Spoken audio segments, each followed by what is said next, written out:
আনবক্ত হল আনবক্ত হল বুঝলে আমার মাত শূন্য আর বাদে একটা ভিডিও দেখাই তোমরা মনে করলাই আমরা মুসলমানে গরু না খাইলে বাঁচতাম না, কিন্তু আমরা গরু না খাইলে বাঁচতাম পারো ইয়াসনি আমরা গরু না লয় আনবক্ত হল দেখো এখন সেটা অবস্থা বুঝছো।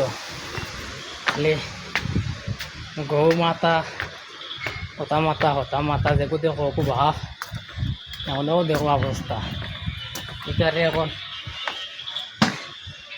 পেট বড় তোমরা এটারে আমার ফালি তো কি আমরা দুই যে মুসলমানের গরু লই না এটারে ফালি তো কি ওই এটারে ফালি তো কি কম চাই।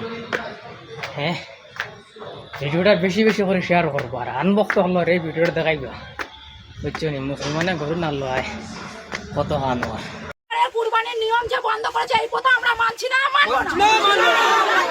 কুরবানির নিয়ম বন্ধ করেছে মানছি না, মানবো না। রাজ্য সরকার কুরবানির নিয়ম বন্ধ করেছে মানছি না, মানবো না। দিতে হবেই হবে, গরু বিক্রি করতে দিতে হবেই হবে, গরু বিক্রি করতে দিতে হবেই হবে, মহাশয়কে গরু বিক্রি করতে দিতেই হবে। এই নিয়ম চালু করে দেওয়া ছিল যেমন দিতেই হবে।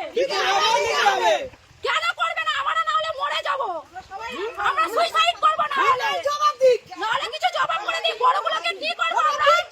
আমাদের বড় খাওয়ানোর টাকা দিয়ে যাক। কুরবানির প্রধান নিয়ম চালু করে দেওয়া ছিল যেমন